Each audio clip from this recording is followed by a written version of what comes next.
record in overdose.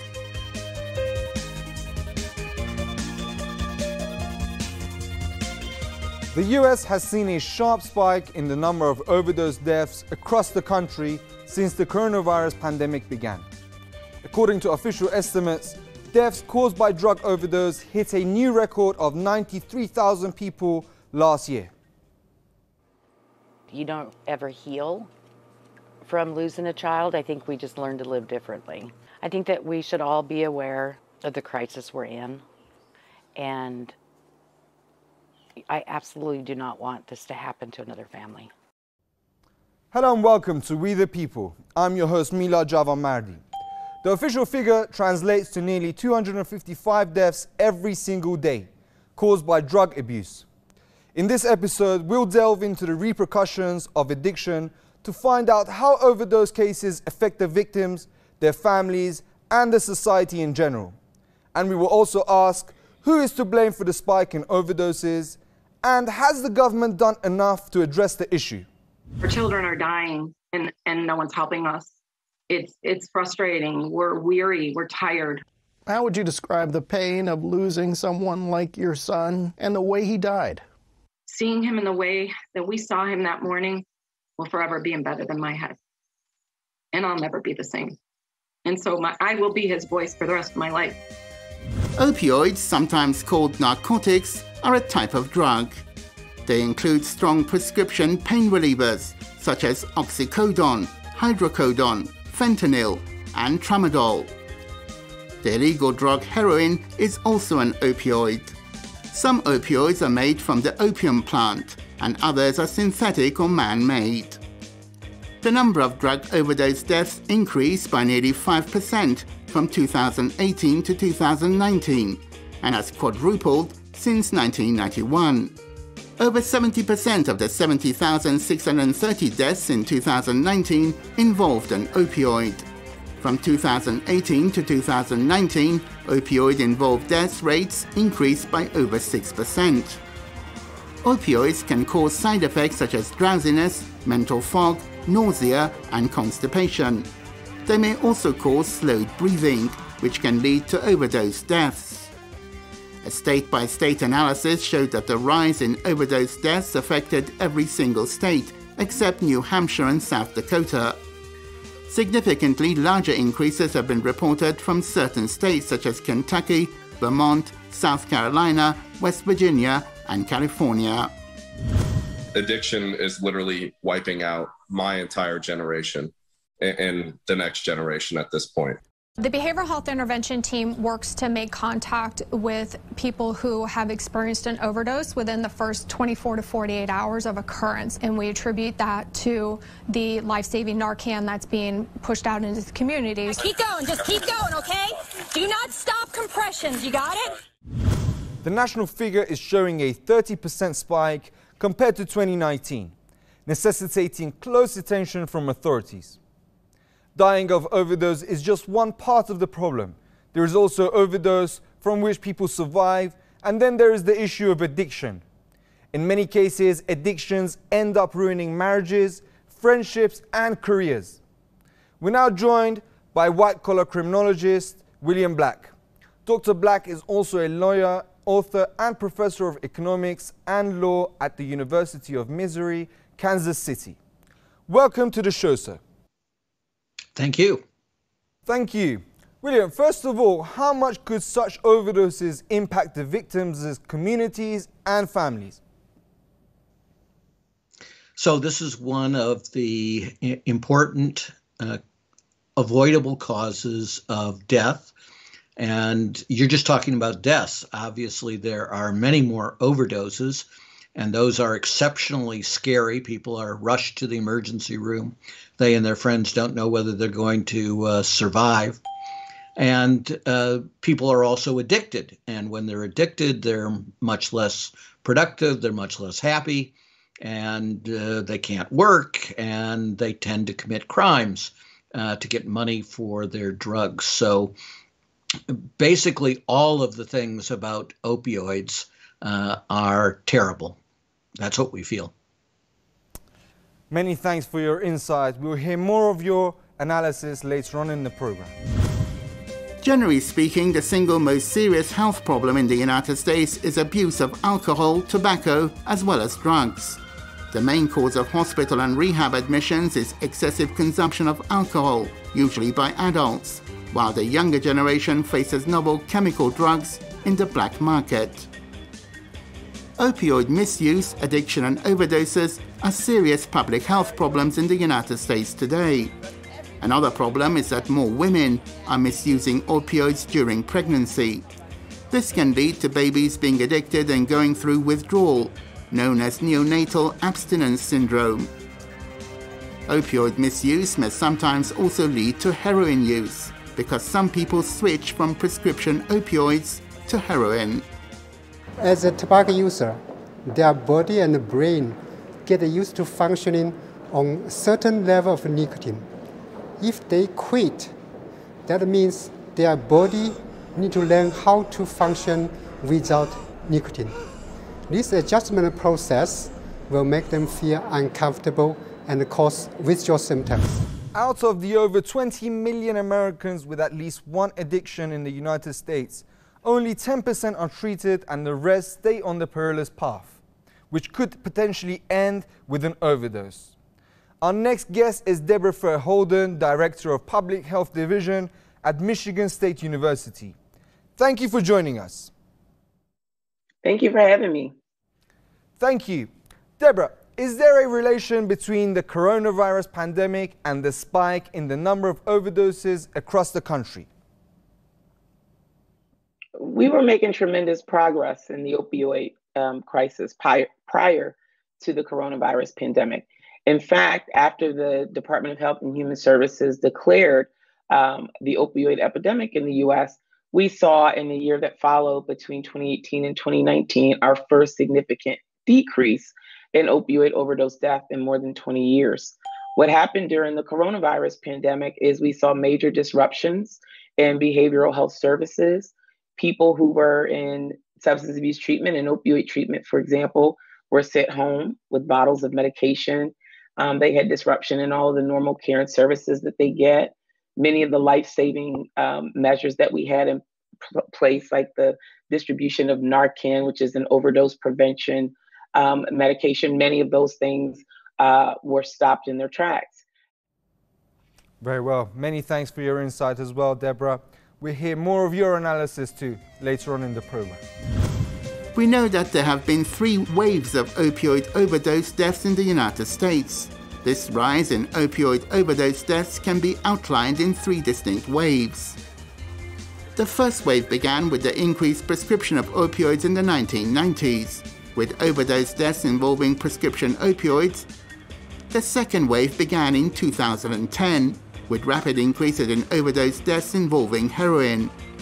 The third wave began in 2013, with significant increases in overdose deaths involving synthetic opioids, particularly those involving illicitly manufactured fentanyl. The market for illicitly manufactured fentanyl continues to change, and it can be found in combination with heroin, counterfeit pills, and cocaine. The opioid crisis began by overprescription of drugs such as OxyContin in those who sought treatment for health problems like chronic headaches. The move had been promoted by Big Pharma and companies like Purdue Pharmaceuticals. Today's announcement involves one of the most important participants in the supply chain of prescription opioids at the manufacturer level, and a resolution which, if approved by the court, will redress past wrongs and will also provide extraordinary new resources for the treatment and care of those affected by opioids addiction.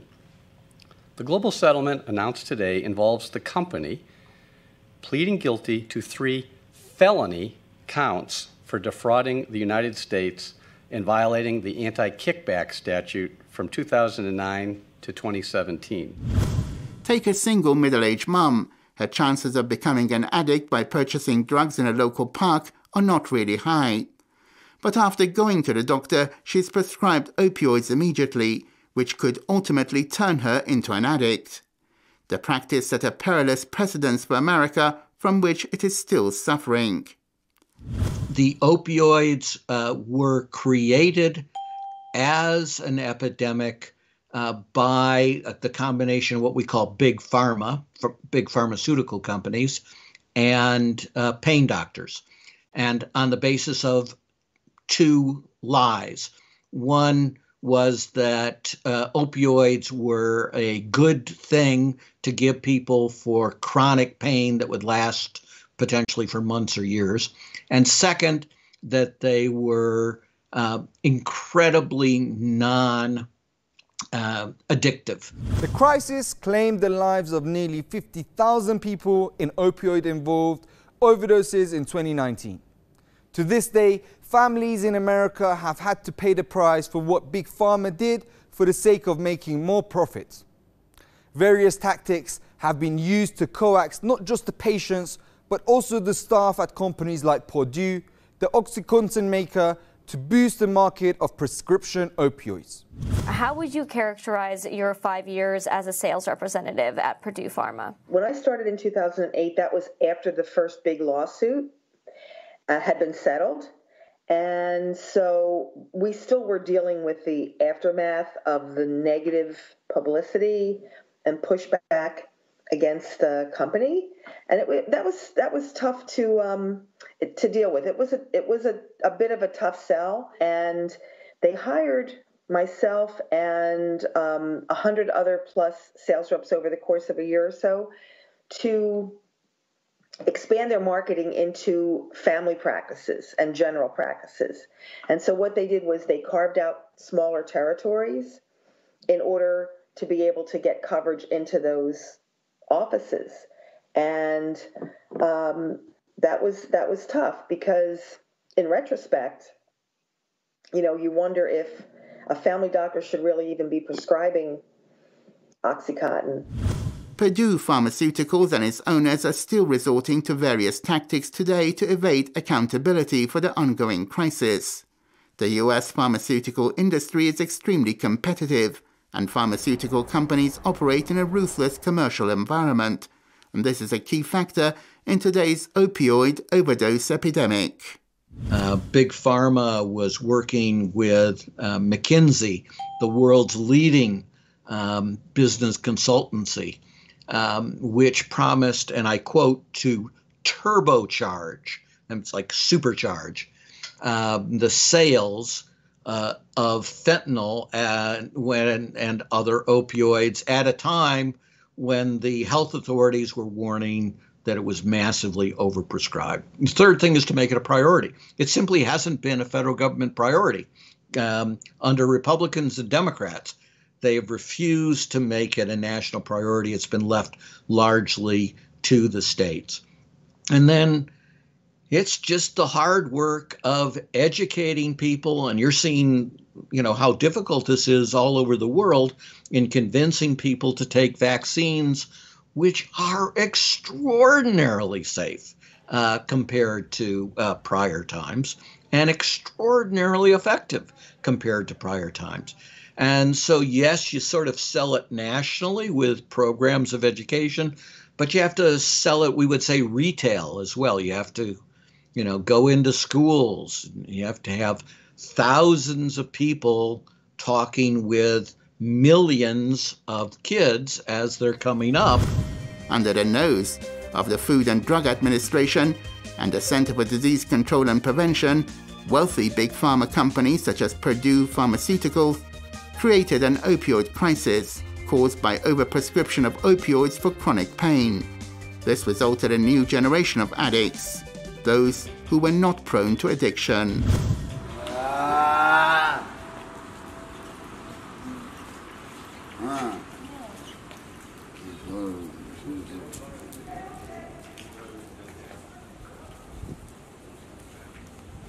This is to raise awareness.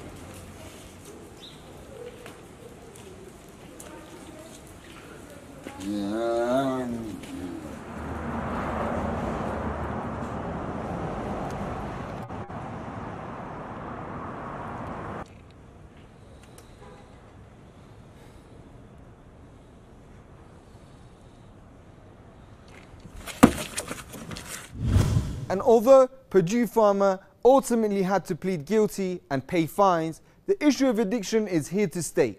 With addiction raging across the country, efforts to prevent overdose cases demand immediate attention. While efforts to address overdose deaths continue, the US also needs to put programs in place aimed at reducing addiction in general. The new synthetic opioids like fentanyl are massively more powerful and also more addictive. So were there lies in all of that? Absolutely. There were lies originally to sell the product, and there were lies to cover up when the state attorneys general began suing them. As to the pandemic, that's not corruption with capital C. It's not legal corruption, but it is certainly the leadership under President Trump in particular deliberately lying about the scope of the problem, deliberately lying about the appropriate responses to it, and seeing everything from the lens of what would help his reelection chances. And that certainly led to hundreds of thousands of people dying unnecessarily.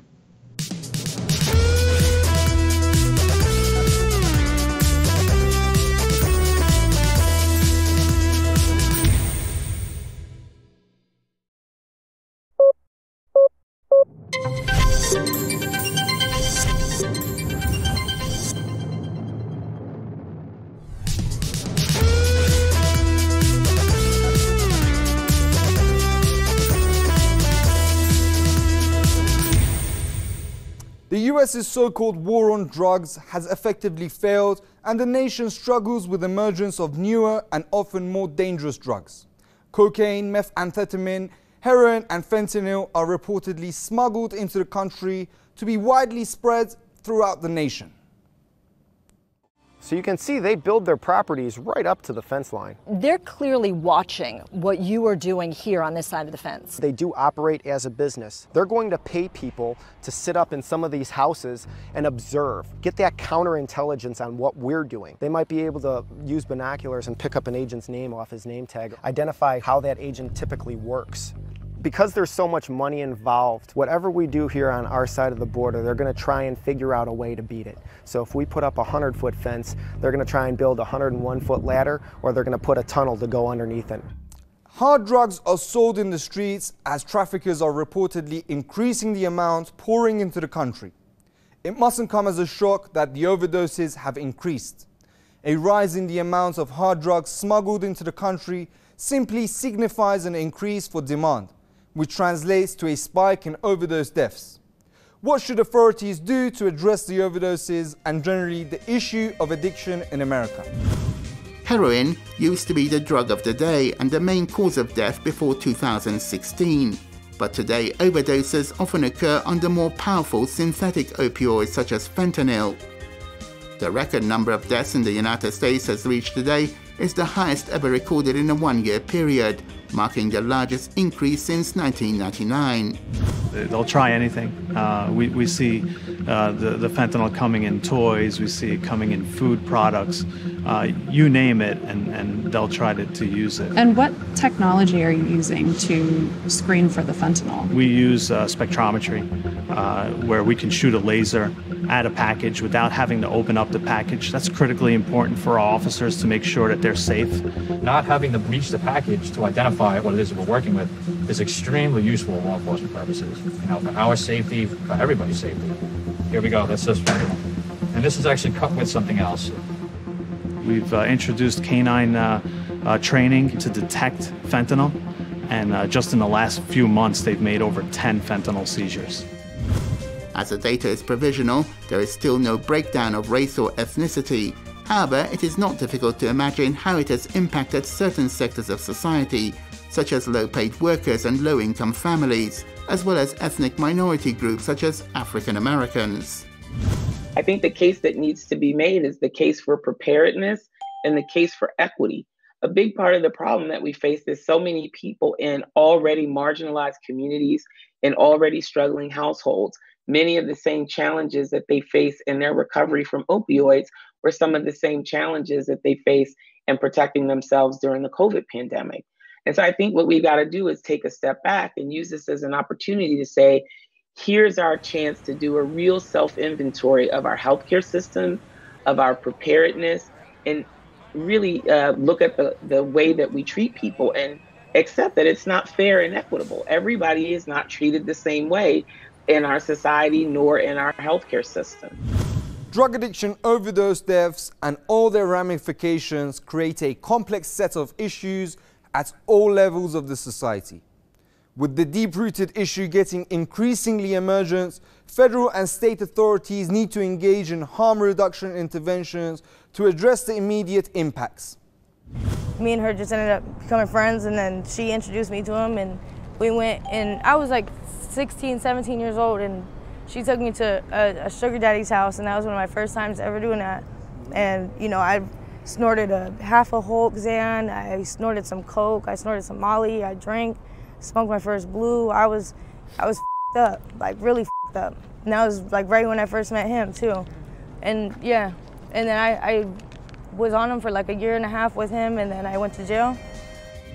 The United States must tackle the issue of opioid misuse and addiction. The healthcare sector must investigate the root causes of opioid addiction and its links to poverty, depression, and social anxiety.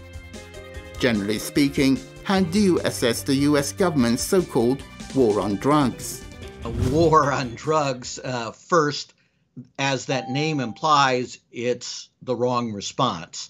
It's a public health emergency. The idea that you're going to have a war, well, who you're going to, what the heck does that mean? You're going to wage war on your own citizens who are addicted or otherwise using these kinds of substances. So that's the first problem. Second problem is actually, if I put my criminologist hat on and my econ hat on, economics hat on, pretty easy to tell, have you ever come close to winning the war? If you were winning the war, the price of the illegal drugs would become enormously high. And in fact, illegal drugs are relatively cheap in the United States. The destructive aspect of drugs available in the American drug market has exacerbated today. Fentanyl, for example, is similar to morphine, although it is reportedly 50 to 100 times more powerful. That offers another relative explanation for the rise in the number of overdose deaths. Toxicology report shows that James died of a compound that was 99% fentanyl. So he was told that he was being given heroin, and he wasn't. So fentanyl got him. It was his first overdose, and it was his last. And I just realized that maybe I'll give sobriety a shot, because the worst thing that could ever happen is maybe I'll be happy. The worst thing that could happen if I keep going is I'll die. The latest increase in overdose deaths is shocking, yet not a new phenomenon. Research has shown that compared to the 1990s, the US has seen a 50% rise in such incidents. This is in line with a sharp uptick in street crimes, gun violence, and a widening political rift across the nation. Thank you for watching the program. I'm your host, Mila Javamardi. Make sure to tune in next week on We the People. Stay healthy and safe. Goodbye for now.